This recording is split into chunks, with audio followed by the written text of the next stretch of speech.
Seja muito bem-vindo ao nosso canal. Você vai assistir uma mensagem bíblica ministrada nos cultos presenciais da Paz Church de Palmas.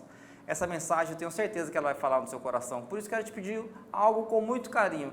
Compartilha, manda o link desse vídeo para os seus amigos. E deixa Jesus entrar no coração deles também. Um abraço e bom vídeo. Tá bom, pessoal. Então, glória a Deus. Nós vamos avançar para o Ministério da Palavra.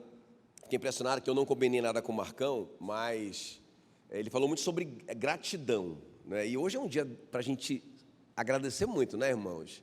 Agradecer a nossa mãe, né? Quem é muito grato pela sua mamãe? Deixa eu ver aí, né?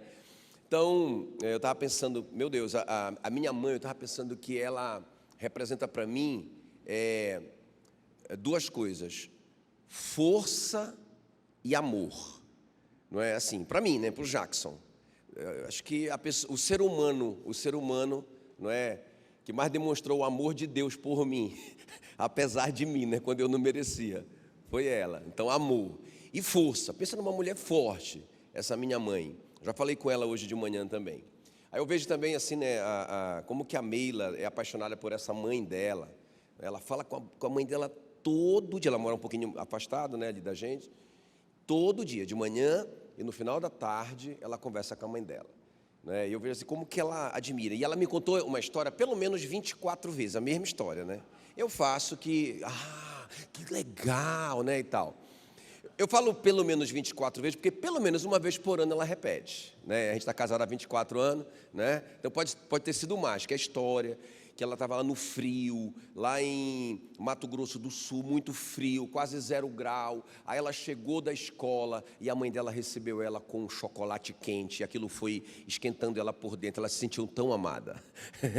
Aí ela conta de novo. Então isso marcou a vida da Mila, porque a Mila a linguagem de amor dela é forma de servir. Então a mãe dela serviu, demonstrou amor, e ela conta essa história para o resto da vida dela. Ela vai estar velhinha contando para mim: amor, um dia minha mãe, né? E a minha mãe marcou para mim porque ela fala muito a minha língua, né? Ela fala muito palavras de afirmação, ela me afirmava muito. Então mãe é um negócio muito sério, né, irmãos? Essa coisa da concepção, não é? Essa coisa da amamentação, essa coisa do cuidado. Não, é um negócio fantástico, tá? Por favor, pais, não fiquem com ciúmes, né? Mas é um negócio assim muito, muito forte, a maternidade. E eu quero conversar com vocês hoje sobre uma mãe extraordinária. É o nosso tema nessa manhã. Uma mãe extraordinária. Lucas, capítulo 1, versículo 42, diz o seguinte: bendita és tu entre as mulheres. Olha só, gente, olha só que coisa. Bendita és tu entre as mulheres, e bendito o fruto do teu ventre. Então, presta bem atenção nessa introdução para você entender o que eu quero te falar. A encarnação é um divisor de águas da humanidade, ok? Quem está comigo aqui? Claro, né, irmãos? Esse momento que Deus, o Deus do universo, se fez homem e habitou entre nós, irmãos, mudou a história da humanidade. Porque não tinha como resolver o problema do pecado, né? A lei não conseguiu resolver o problema do pecado. A lei só fazia dizer que estava errado, né? A lei só fazia dizer: olha, prostituição é pecado, olha, cobiça é pecado, mas ela não resolvia, ela não tinha um antídoto. Aqueles animais que eram sacrificados não resolviam o problema. Agora, então, Deus, quando Ele se faz homem e Ele cumpre toda a lei. Quem está comigo aqui? Quando Jesus cumpre toda a lei, sem pecado, e aí Ele morre por nós, paga os nossos pecados. Irmãos, a encarnação é um negócio tremendo, poderoso. E essa mulher, a Maria, ela é uma peça muito importante em tudo isso. Quem está me entendendo? Ela é muito importante. Agora, veja bem, ela foi escolhida, irmão, ninguém pode tirar isso dela, não é? Ela foi escolhida por Deus para fazer esse papel que foi um divisor de águas da humanidade, gerar o Filho de Deus aqui, não é? Gerar o homem Jesus aqui, o Deus homem aqui. Agora, tem dois extremos, né, com relação a Maria, que eu quero quebrar aqui nessa introdução. Então, primeiro extremo, colocar a Maria numa posição que a palavra de Deus nunca colocou. Isso é um extremo. Então tem pessoas que colocam a Maria numa posição que a palavra de Deus não coloca. Mas qualquer outro extremo errado, eu penso que a igreja evangélica pode cometer esse erro. Qualquer outro extremo, deixar de dar a ela a honra que a palavra de Deus dá, não é? Então, se tem um erro de colocar a Maria numa posição que a palavra de Deus nunca colocou, tem outro erro de não colocá-la onde a palavra de Deus colocou. Então, vamos quebrar isso aqui logo nesse começo. Deixa eu te falar aqui, ó. Então, onde que a palavra de Deus não colocou a Maria? A Maria não é a mãe de Deus. Irmãos, isso aqui é óbvio. Claro que ela não é a mãe de Deus, porque a Bíblia diz que Jesus, o Verbo, ele estava com Deus e era Deus desde o princípio. Então, se a Maria era uma mulher, ela nunca podia ser mãe de Deus. Se ela era humana, ela nunca podia ser mãe do espiritual. Então, ela não podia ser mãe de Deus. Ok? O próprio Jesus disse em João 8,58, olha, antes que Abraão existisse, eu sou. Claro, ele veio muito antes do Abraão, não é? Então a Maria não podia ser mãe de alguém que nasceu muito antes dela, óbvio. Agora, ela era mãe do homem que morreu pelos nossos pecados, amém? Então isso é muito claro, Maria não era mãe de Deus. Outra coisa que a Maria não era, a Bíblia não diz que a Maria permaneceu virgem para sempre. Não é? Essa é a falsa doutrina da Imaculada Conceição, não é? Ou seja, da Imaculada Concepção, que ela teve o bebê e aí de uma forma misteriosa e milagrosa ela continuou virgem. Isso é mentira, porque em Mateus 1,25 fala que José não teve relações com ela até que, diga até que a criança nasceu. Depois que a criança nasceu, eles eram um casal, como qualquer um outro casal, ok? E outra coisa, irmãos, e a prova disso é que ela teve outros filhos, ok? Então, tá aqui, ó, Lucas 2,7, Maria deu à luz o seu primogênito. Se ela deu à luz o primogênito, ela deu à luz o primeiro, é porque teve o segundo, o terceiro, e Mateus 13,55 confirma isso. Não é este o filho do carpinteiro? Falando de Jesus. Não se chama sua mãe Maria? E seus irmãos, Tiago, José, Simão e Judas. Então, não existe Imaculada Concepção ou Imaculada Conceição. Mentira. Outra coisa importante, a Maria reconheceu que necessitava de um Salvador. Quer ver? Veja comigo aí Lucas 1,46. Então disse Maria, a minha alma engrandece o Senhor, e o meu espírito se alegrou em Deus, o meu Salvador. Amém, queridos? Ela reconheceu que todos pecaram e destituídos estavam da glória de Deus, e ela fazia parte disso. Ela precisava de um Salvador que morresse pelos pecados dela, ela reconheceu isso, ela era uma mulher. Então, e outra coisa, a Maria não é mediadora entre nós e Deus. Está escrito, 1 Timóteo 2,5, portanto há um só Deus e um só mediador entre Deus e os homens, Jesus Cristo o homem. Amém? Isso está na sua Bíblia, mas também está na Bíblia católica e só tem um mediador entre Deus e o homem, que é Jesus Cristo. A Maria não é uma mediadora. O próprio Jesus disse, eu sou o caminho, a verdade e a vida, e ninguém vem ao Pai senão por mim. Então ela não é mediadora, ok? Agora, mas, diga comigo, mas ela é uma mulher bendita entre todas as mulheres, ok, queridos? Porque o fruto dela, do ventre dela, é bendito demais.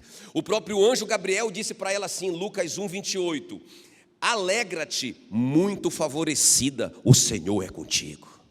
Isso é tremendo demais. E Lucas 1,30 diz, não temas, porque achaste graça diante de Deus. Irmão, que mãe extraordinária é essa Maria, eu vou te mostrar. Ok, queridos? Agora, eu quero te mostrar essas 3 respostas da Maria. Ela precisava dar 3 respostas. Qualquer pessoa que foi chamada por Deus, como por exemplo o Moisés, pensa, o Moisés foi escolhido também, igual a Maria. Ele foi escolhido com uma outra missão. A Maria tinha a missão de gerar o Filho de Deus, o homem que venceria todos os pecados e morreria por nós, cumpriria toda a lei, se fazia maldição em nosso lugar para que nós fôssemos libertos da maldição da lei. Essa era a missão da Maria. Quem está me acompanhando? A missão do Moisés era tirar o povo de Israel do Egito e trazer para a terra prometida, ok? Irmãos, tanto a Maria como Moisés tiveram que dar respostas para Deus. tiveram que fazer coisas. O Josué também, ele teve a missão de entrar com o povo de Deus em Canaã. Ele teve que dar respostas também. O Davi teve que dar as respostas certas. E nós também temos que dar as respostas certas, ok? Então, esses princípios que a Maria praticou, essas respostas que ela deu, ok? Essas respostas que a Maria deu para cumprir essa missão de Deus tremenda, não servem só para as mães aqui. Claro, a gente quer trazer uma palavra que vai falar de uma mãe extraordinária, mas essa palavra não é só para as mães, é para todos nós que temos um chamado de Deus. Nós temos que dar essas 3 respostas, amém? Mas glória a Deus pelas mães. Muito bem, então vamos ver comigo aqui essas 3 respostas que a Maria deu. Eu fiquei mais fã dela ainda, estudando essa palavra sobre ela. Vamos ver aqui comigo a primeira resposta da Maria. Então, por que ela era uma mãe extraordinária? Por que ela foi essa mãe extraordinária? Não só porque ela foi a mãe de Jesus, mas as respostas que ela deu até que isso acontecesse. Então, a primeira resposta, uma fé extraordinária. Diga comigo bem forte, uma fé extraordinária. Ordinário é o que é comum, todo mundo tem. Extraordinário é incomum, não é? Então, a minha oração, o meu coração, o meu desejo é que cada um de nós tenhamos essa fé extraordinária, aleluia. Então, olha só, Lucas 1,45 diz assim: bem-aventurada a que creu. Então, a Isabel declarou isso sobre ela: bem-aventurada a que creu. Ela creu, porque serão cumpridas, porque você creu, serão cumpridas as palavras que lhe foram ditas da parte do Senhor. Então, a primeira resposta que a gente tem que dar, irmão, quando Deus nos dá uma missão, quando Deus nos chama, é crer. E é interessante, a confiança total da Maria em Deus. Porque, veja bem, te coloca no lugar dela. Te coloca no lugar dela. Pastor, eu sou homem, não tem como me colocar no lugar dela. Tem sim, tem sim.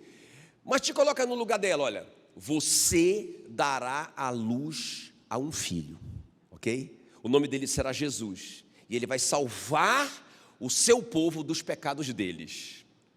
Aí ela fala assim mesmo: mas como que isso vai acontecer? Eu não tenho relação com homem algum. Ou seja, o que ela está dizendo? Humanamente é impossível, ok? Humanamente é impossível. Tem alguma coisa na sua vida que você crê que Deus quer que você faça, que Deus te chamou para fazer, e você humanamente diz assim: cara, isso não está em mim, né? Não precisa levantar a mão, não. Só pensa, eu tenho várias coisas que eu gostaria, que eu creio que Deus me chamou para fazer, mas eu digo assim: Senhor, como vai acontecer isso? Porque eu não tenho isso, né? Então, a Maria, ela crê totalmente em Deus, porque quando o anjo diz para ela: olha, você vai conceber e dar à luz um filho, ela responde, Lucas 1,34, eu não tenho relação com homem algum. Aí o anjo diz para ela assim: mas não haverá impossível para Deus. Aí ela diz: então tá. Irmãos, o que nós faríamos no lugar da Maria? Vocês estão entendendo o que é uma mãe extraordinária? Não é uma mulher extraordinária, um ser humano extraordinário. Irmão, fé é crer no que Deus disse, ok? Se Deus disse, então é verdade. Ele falou, então está certo. É isso que é fé. Não é? Eu não entendo como que isso pode acontecer, mas Deus falou, eu acredito. E foi isso exatamente que ela fez. Amém, queridos? Agora, olha só, nós falamos na semana passada um pouquinho sobre isso. Não é? Que todos nós já recebemos uma porção de fé, não é? Romanos 12:3. Descobrimos que a fé é um dom, a salvação é pela graça mediante a fé, e a fé não é de vocês, é um dom de Deus. Então não é mérito de ninguém crer, ninguém vai poder chegar lá no céu e dizer assim mesmo: cheguei, Senhor, não foi fácil, mas eu criei, olha, a minha fé me trouxe aqui. Não. A fé é um dom. Deus te deu essa fé que você vai crer para a salvação. Diga glória a Deus. Agora, irmãos, o que eu acho interessante na Maria, e isso é prático para nós, ela recebe essa missão impossível, esse chamado privilegiado, mas impossível. Ela não tem essa capacidade humana para fazer isso, ela já sabe disso, ela entende isso, mas Deus diz que não há impossível para ele, então ela diz: eu creio, beleza, eu topo, eis aqui a tua serva, faz de mim o que o Senhor quer, está tudo certo. Agora, irmãos, olha só o que ela vai fazer, isso é prática. Aí o anjo vai dizer assim para ela, Lucas 1,36, Isabel, tua parenta, igualmente concebeu um filho na sua velhice, sendo este já o 6º mês para aquela que diziam ser estéril. Ou seja, Deus fez algo impossível na Isabel, falou para ela. Olha essa palavra. Ela disse, Senhor, eu não sou capaz, não tem isso em mim, é impossível para mim. Mas aí o anjo fala para ela, não é? Olha a Isabel, está perto de você, sua parenta. Ela teve um filho, já idosa, já tinha passado da idade de ter filho, já foi um milagre. Também não tinha capacidade nela. Também foi um milagre, porque ela já tinha passado da menopausa há muito tempo, a Isabel, ok? E ela era estéril, além dela já ter passado da possibilidade de ter um filho, ela sempre foi estéril. Então ela não tinha condição. O que a Maria faz? Irmãos, isso que nós devemos fazer. O que a Maria faz? Ela vai lá na casa da Isabel, não é? Era uma outra cidade, ela vai lá e fica lá com a Isabel por vários meses, você vai ver na sua Bíblia. Interessante. Sabe, irmãos, às vezes a gente recebe uma palavra de Deus, a gente considera que é impossível a gente realizar, mas a gente se aproxima das pessoas erradas. A gente não alimenta a nossa fé. A gente recebe uma palavra de Deus aqui na igreja, por exemplo, e aí a gente sai daqui pegando fogo. Aí a gente vai, não é? Eu não vou nem discriminar algumas fontes que a gente pode ir, porque eu acabo acertando a sua.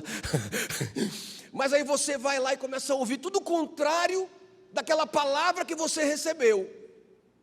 Aí depois você vai dizer assim, eu não tenho fé. Não, irmão, nós já descobrimos, nós temos fé. Deus já nos deu a fé. A fé é um dom de Deus. Mas o problema é que a gente falha em alimentar essa fé. E a Maria, faixa preta, uma menina, a gente não sabe a idade dela, os teólogos dizem que variava, ela podia ter 14 até 17 anos. Uma menina, mas ela creu numa coisa muito impossível, mas ela foi lá alimentar a fé dela. E olha, irmãos, não só ela viu o testemunho, quando ela viu a barriga da Isabel, não é? Quando ela chegou lá, que ela cumprimentou a Isabel, o menino ficou cheio do Espírito Santo dentro da barriga da Isabel, né? E aí aquela coisa louca lá dentro o que é isso aí? Aquele clima, e a Isabel começou a profetizar sobre a vida dela. Olha o que ela vai ouvir, não só o que ela vai ver, o milagre de Deus, o impossível de Deus na vida da Isabel, mas irmãos, o que ela vai ouvir da Isabel, foi a Isabel que disse, bendita és tu entre as mulheres e bendito o fruto do vosso ventre. Como que ela sabia? Ela achava que era um segredo. Então aquela palavra confirmou o milagre. O que é que nós estamos ouvindo? O que é que nós estamos assistindo? O que é que nós estamos vendo, sentindo? Isso é importante, irmão, para a construção da nossa fé. Quem está me entendendo? Amém? Então a primeira resposta que a Maria dá, não é, em direção ao cumprimento do chamado de Deus para a vida dela, que é uma coisa muito, muito, muito, muito grande, muito importante, é realmente uma fé extraordinária. Amém, queridos? Sabe, Deus sabia que Ele podia contar com essa menina. Ele já sabia pelo comportamento dela que ela teria as atitudes certas. E ela teve essa, eu vou lá na casa da Isabel. Eu quero ver de perto esse negócio. E aí eu quero ouvir um pouco. Vou ficar lá alguns meses com a Isabel, só ouvindo o que eu preciso ouvir. Diga glória a Deus. Amém? Amém? Muito bem, vamos avançar. A segunda coisa que eu acho tremenda nessa mãe extraordinária é a obediência extraordinária da Maria. Lucas 1,38 diz assim: então disse Maria, aqui está, grita aí essa palavra, aqui está a serva. Irmão, isso aqui é muito tremendo, não é? Isso aqui quebra toda doutrina, não é, da mariolatria. Ela não diz aqui está a rainha do Senhor, não é? Aqui está a parceira do Senhor, o Senhor é o rei, eu sou a rainha. Não, irmão, ela diz, aqui está a serva do Senhor, que se cumpra em mim conforme a tua palavra. Meu Deus do céu, isso aqui é uma obediência muito radical, irmão. Não sei se vocês já perceberam o que está por trás disso, porque veja bem, ela sabe os riscos que ela vai correr a partir desse momento. Então ela está pronta para sofrer riscos, mudar a agenda dela, os planos dela. Ela estava noiva do José. A palavra desposada aí era noiva, mas não é um noivado como o nosso. Era a primeira aliança. Quando a menina ficava noiva, ou ela ficava desposada, ela não morava ainda com o rapaz, mas já tinha um contrato de casamento. Esse primeiro contrato só podia ser quebrado com divórcio, já. Não é um noivado igual ao nosso, totalmente diferente. Ela estava desposada com o José, ela era noiva do José. Ela não tinha relação com o José, ela declara isso. Ela vai mudar toda a agenda dela, ela sabe, mas ela vai realinhar a vontade dela com a vontade de Deus. Irmão, você pode imaginar na cabeça da Maria, como que está a cabeça da Maria, como que ela vai explicar isso para a família dela? Imagina, mamãe, eu acho que eu estou ligeiramente grávida. Menina, o que você fez? Que loucura! Porque, irmão, também não é como na nossa cultura, né? Aqui, a prostituição poderia ser punida de morte. O adultério era com certeza, ela era apedrejada até a morte. A prostituição poderia ser punida de morte. A moça poderia ser levada para frente da casa do pai e apedrejada até a morte na frente da casa do pai. Ela passaria por um julgamento. Então, irmãos, como que ela ia explicar isso para a família dela? Quem está me entendendo o que é uma obediência extraordinária? Não é? Você recebe uma palavra de Deus. Aí você pensa assim, mas se eu obedecer isso, eu vou ser prejudicado. Não é? Também não vou dar exemplo, eu só quero que você pense. Não é? Puxa, se eu fizer isso como a palavra de Deus diz, eu vou sofrer. Eu estou doido para dar exemplo, mas não vou dar. Rapaz, eu acerto quase sempre. Aí o irmão vai falar, você sabia da minha... O irmão não sabia, o Espírito Santo que sabia. Mas pensa em algum desafio que você recebe na sua vida, e você sabe qual é a vontade de Deus a respeito daquilo, você sabe pela palavra, e você sabe que você vai ter consequências por causa daquilo. O que é que você faz? A Maria, irmãos, ela foi até o fim. Olha, eu não tenho capacidade, mas não tem impossível para Deus, então eu creio, beleza, estou pronta. Agora, irmãos, ela age como uma serva obediente. Eis aqui a tua serva. O Senhor é Senhor e eu sou serva. O Senhor manda e eu obedeço. Não estou nem aí para as consequências. Agora imagina, uma coisa é falar com a família. Aí tem uma mãe amorosa que sempre vai perdoar, que sempre vai entender. Agora, irmão, pensa a cabeça da Maria quando ela for falar com Zezão. Amor, aconteceu uma coisa muito extraordinária, entende? O que, meu amor? Eu vi um anjo, ele falou comigo. E aí conta a história para o José. Amor, o resumo da ópera, eu estou grávida. Se fosse você, cadê os varões aqui? Não é? Meu irmão, que coisa difícil que essa menina, essa adolescente passou. Mas pensa numa obediência radical, irmãos. Sabe, imagina você apaixonada, irmã. Você apaixonada, igual a Meila apaixonada, não é? Imagina você apaixonada, e aí você vai contar isso para o seu amor, para o seu noivo, que nunca tocou em você porque ele te respeita tanto. E vocês, né, têm um relacionamento assim muito, muito santo, muito, muito correto diante de Deus. Aí você vai falar para essa pessoa que você, moça, mulher, ama tanto. Você pode imaginar a dor que esse cara vai sentir, porque ele não está entendendo nada. Ele não viu o anjo. Até agora não, né? O anjo não falou com ele. Irmãos, mesmo assim, ela foi até o fim, ok? Sabe, a Maria, ela tinha uma revelação, irmãos. Esse ponto aqui é sobre a revelação do poder da obediência. Ela sabia sobre o poder da obediência. Eu quero ler só um versículo com você, que a Maria sabia com certeza. Por que eu sei que ela sabia? Porque está lá no Antigo Testamento, está na lei, Deuteronômio. Ela lia todo o tempo isso. Uma das coisas que ela foi escolhida é porque ela era uma pessoa muito piedosa, ela amava a palavra de Deus. Deus sabia disso. Deuteronômio 5, 29. Por que ela creu? Porque todos eles que criam esperavam esse Messias. Ela foi escolhida para gerar o Messias. Agora presta atenção, olha o que diz Deuteronômio 5, 29. Quem dera, Deus falando com o seu povo, quem dera ele tivesse sempre no coração essa disposição para temer-me e para me obedecer.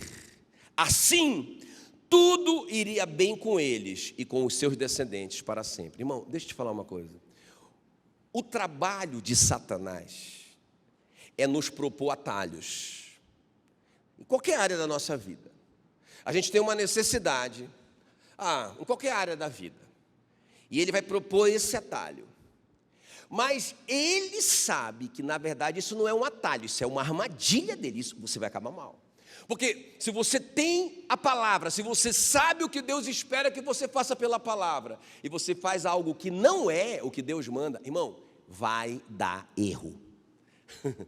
E isso vai trazer consequência para a nossa descendência. Olha, se a obediência, quem dera que ele tivesse sempre no coração essa disposição para temer-me e obedecer, assim tudo iria bem com eles e com os seus descendentes para sempre. O contrário também é verdadeiro, se eles não obedecem, tudo vai mal e os seus descendentes também sofrem as consequências disso. Eu já vi isso tantas vezes, irmãos, como pastor. Aquela pessoa pega aquele atalho, e parece que é tudo tão perfeito. Cara, parece tudo. Mas ela sabe que está quebrando um princípio. Ela sabe. Nós sabemos, a nossa consciência nos acusa. O apóstolo Paulo diz isso. A nossa consciência, na verdade, diz: está errado, não vai por aí. Mas a gente diz assim: não, vai dar certo. Não é? E aí a consequência é que não dá, e a gente traz consequência para os nossos filhos. Então veja bem, irmãos, é muito tremendo isso, a obediência extraordinária da Maria. Tem um episódio na vida da Maria que eu acho muito tremendo, que prova que ela sabia que a obediência era poderosa. Lembra da transformação da água no vinho? Os caras procuraram, foi a Maria, falaram para ela que não tinha mais vinho. Aí ela foi com Jesus, presta atenção, irmãos, ela foi com Jesus, o filho dela, o homem Jesus. Ela foi lá e disse: eles não têm mais vinho. O que foi que Jesus respondeu? Quem sabe? Irmãos, ele falou assim: mulher, o que tenho eu contigo? Irmãos, isso não é desonra, porque Jesus chama ela de mulher também na cruz. Já viram lá? Quando ele está na cruz, já morrendo, aí ele chama ela e diz: mulher, eis aí o teu filho, para o João. E fala para o João: eis aí a tua mãe. Ou seja, ele coloca a Maria, sua mãe, sob a responsabilidade do João. Chama ela de mulher. Então, não era uma ofensa. Agora, ele falou duro com ela. Por quê? Porque, irmãos, coitada da Maria. Eu penso assim, olha, imagina, você é a mãe daquele que é o Messias. Você vê ele pequenininho, imagina. Você vê ele pequenininho, tem um bichinho aqui no colo do Paulo, não é? Aí você vê ele pequenininho, mamando, você amamenta esse bichinho, você vê esse bichinho dar os primeiros passos, pensa bem, chorar, não é? Imagina, eu creio, lógico, Jesus, a Bíblia diz que ele deixou a sua glória, e ele veio como homem. Quem acredita que ele foi disciplinado? Irmão, está na Bíblia. Hebreus 5:8 diz que ele aprendeu obediência pelas coisas que sofreu. Vem cá, Messias. Ele, tudo igual. Ele não tinha nenhuma vantagem, ele não era um menino sobrenatural no sentido de, sabe? Não, irmãos, ele foi crescendo como qualquer outra criança. Agora pensa, ele ainda não fez um milagre aberto ainda. Aí tem uma necessidade muito grande, faltou vinho. Os caras vão com ela, parece que ela tinha assim, um apreço muito grande por aquela família. Aí ela vai com ele: meu filho, meu filhinho, não é? Resolve essa parada. Irmãos, Jesus teve que colocar a Maria agora no lugar dela. Quem está me entendendo? Agora é Deus que está falando. Vocês lembram aquela hora, aquele momento quando ele vai ser preso para ser crucificado? Vocês lembram disso? Ele já está lá no Getsemane, aí chegam os policiais para prender ele. Aí eles perguntam, quem é ele? Ele diz, eu sou. Ele falou como Deus, os caras caíram tudo no chão. Jesus teve que esperar os caras se recuperarem para prender ele. Ele não podia ir embora, porque ele precisava morrer na cruz. Então ele aproveitou os meninos lá, os discípulos, pessoal, vamos fazer uma reuniãozinha aqui enquanto eles acordam. Os caras caíram só dele dizer, sou eu sou. Então aqui é outra hora que ele se manifesta como Deus. Ele diz para Maria, mulher, o que tenho eu contigo? Irmãos, ela é tão linda que ela dá um passo para trás e ela entende a posição dela. Aí, eu estou te falando sobre ela entender o poder da obediência. Então a resposta dela para as pessoas que chamaram ela para resolver o problema é, façam tudo o que ele mandar. João 2:5. Ele está no comando. Se vocês obedecerem, vocês obterão os resultados. Aleluia. Ela ensina isso. Mas ela ensina isso com a demonstração de obediência dela. Ela não ficou magoada. Não, ela não ficou. Ela entendeu. Meu Deus. Aleluia. Quem está me entendendo? Diga uma fé extraordinária. Diga uma obediência extraordinária. Irmãos, presta atenção. Na nossa vida, Lucas 6,46. Por que vocês me chamam Senhor, Senhor, e não fazem o que eu mando? Quem está comigo? O que é uma obediência extraordinária? É essa obediência que vai trazer problema para mim se eu obedecer. Mas ele mandou, ele disse, tá certo. Ele falou, ok, eu vou obedecer. Vai ter consequência? Vai, mas eu creio que ele vai me honrar, ele vai me recompensar.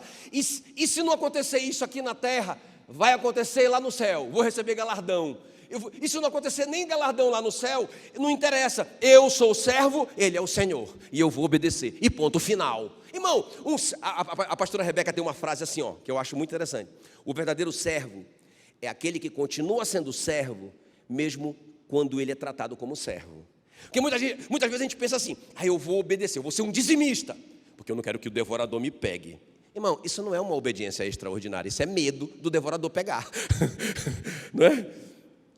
O que é uma obediência extraordinária? Eu não estou nem aí para o resultado. Eu sou um escravo, ele é o meu dono. Ele mandou, eu faço. Se ele quiser me recompensar, glória a Deus. Mas se a videira não florescer, glória a Deus. Se faltar fruto na oliveira, tá bom. Se o gado não estiver no aprisco, beleza. Isso é uma obediência extraordinária. Amém, queridos? E para a gente terminar, então diga comigo, uma fé extraordinária, uma obediência extraordinária e uma intimidade extraordinária com o Espírito Santo. Irmãos, se nós quisermos ver, sabe, o nosso chamado, produzir fruto que agrada a Deus, que foi o caso da Maria, nós temos que ter essa fé, que, eu não dou conta, mas não tem impossível para ele, eu vou alimentar minha fé, vendo os milagres dos outros, eu vou saber o que eu vou ouvir, o que eu vou ver, beleza. Eu vou obedecer radicalmente, eu não estou nem aí para os resultados, eu vou obedecer. Mas tem um detalhe aqui, irmão, na vida da Maria. A intimidade que ela tinha com o Espírito Santo foi a chave para ela chegar onde ela chegou. Olha o que diz aí Lucas 1,35. Quando ela disse para o anjo, eu não tenho relação com homem algum, eu sou virgem. O anjo responde para ela, Lucas 1,35, descerá sobre ti o Espírito Santo e o poder do Altíssimo te envolverá com a sua sombra. Agora presta bem atenção, irmãos.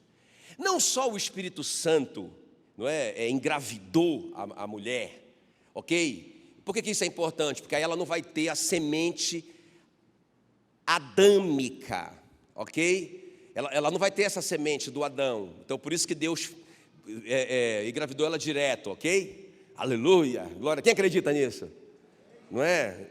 Isso é fácil, até o Paulo conseguiu ali, né? O bichinho aí dele. Imagina Deus. Agora veja bem, irmãos, não somente isso, que foi muito importante, essa obra do Espírito Santo, mas todo o processo foi dirigido pelo Espírito Santo. Então escuta bem, ela recebeu a revelação de que ela foi escolhida. Quem está comigo aqui? Não é? Quando ela disse, mas eu não tenho relação com homem algum, o Espírito Santo disse para ela, através daquele anjo, não há impossíveis para Deus, ok? Irmãos, tudo foi dirigido por ele. O anjo o Espírito Santo colocou no coração dela visitar Isabel, para que ela visse, para que ela ouvisse as coisas certas, entende? Então, por quê? Por que eu te digo isso? Porque o agente executivo é o Deus Espírito Santo, eu já te falei isso.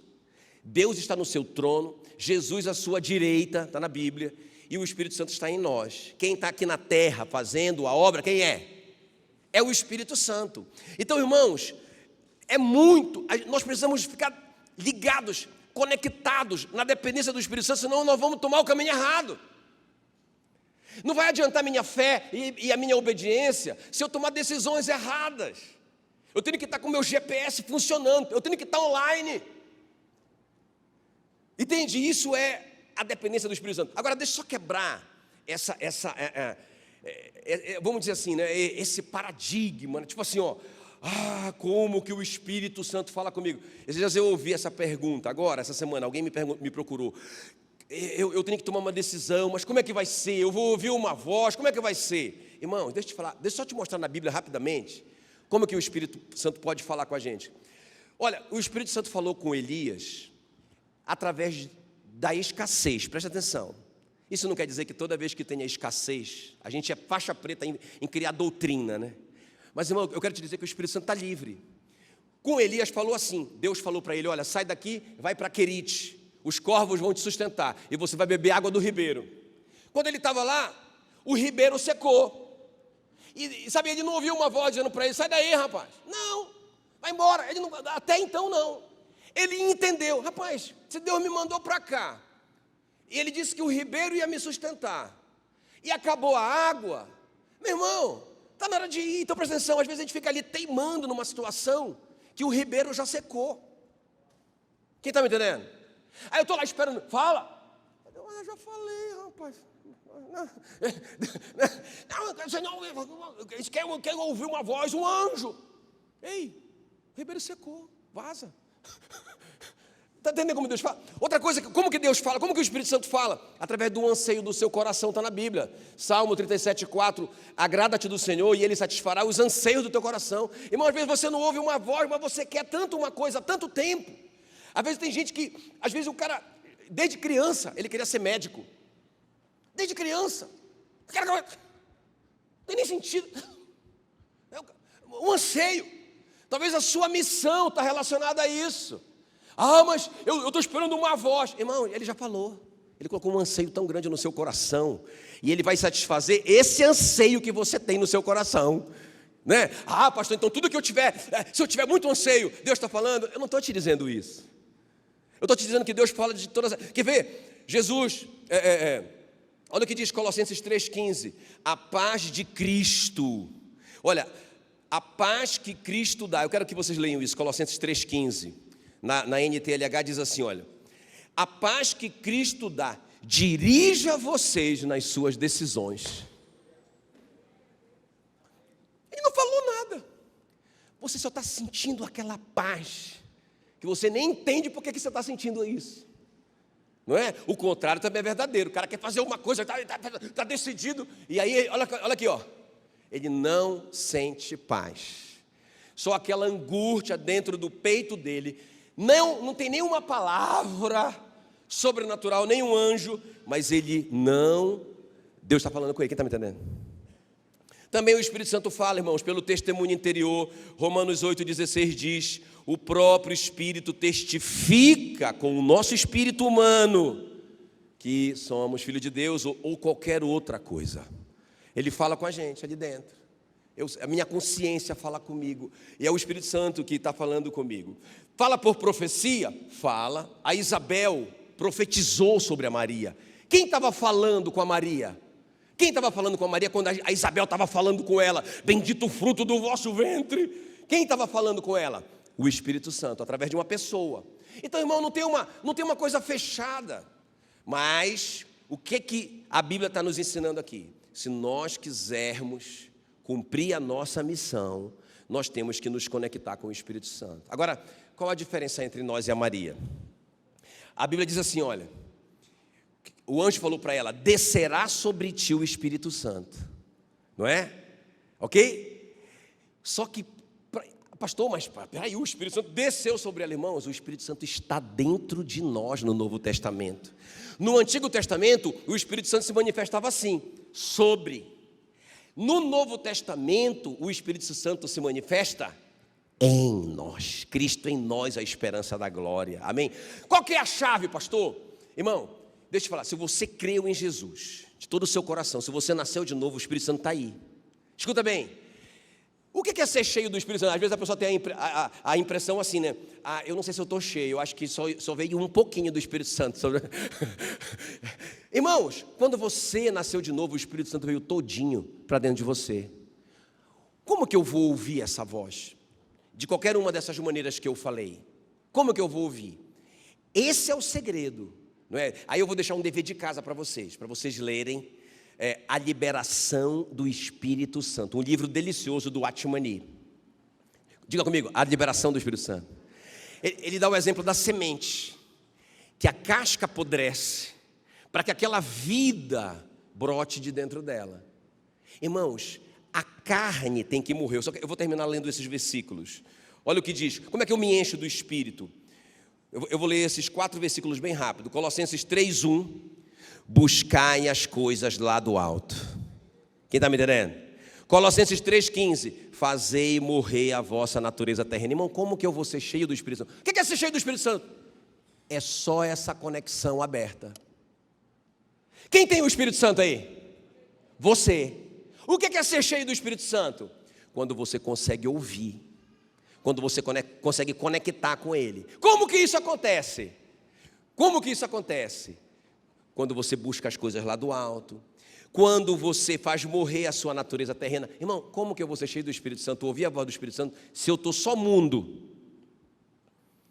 Se só as coisas do mundo me interessam, se eu não busco as coisas do alto, se eu sou viciado no mundo, o tempinho que sobra para mim, no meu dia a dia, eu preencho com o mundo, com as coisas daqui. Como que eu vou ouvir essa voz? Como que a vida vai brotar? E eu vou me conectar com o Espírito Santo. Amém, queridos? Efésios 5:19 diz assim mesmo. Como que eu me encho do Espírito Santo? Falando entre vós com salmos. Como que eu vou ser cheio do Espírito Santo se eu só converso coisa que não tem nada a ver com a palavra de Deus? Eu não vou conseguir, a casca não vai morrer. Eu não vou fazer morrer a minha natureza terrena, para que o Espírito Santo flua e consiga conectar comigo. Irmão, ele está aí. Onde é que está o Espírito Santo? Não está lá no céu, irmão. Está dentro de você. Por que eu não ouço a voz dele, pastor? Porque você está surdo. Surdo espiritualmente. Porque não está fazendo morrer a natureza terrena, porque não está focando nas coisas do alto, porque não está falando entre vós. Como é que eu vou falar entre vós com salmos, se o que está dentro do meu coração não é a palavra? A boca vai falar do que está cheio o coração, irmão. Quem está me entendendo? Esses são os 3 segredos da Maria. Uma fé extraordinária, uma obediência extraordinária e uma intimidade extraordinária com o Espírito Santo. Por isso ela foi útil para Deus, por isso ela realizou aquilo que Deus chamou ela para fazer. E vai ser assim na sua vida também. Aleluia, glória a Deus, glória a Deus.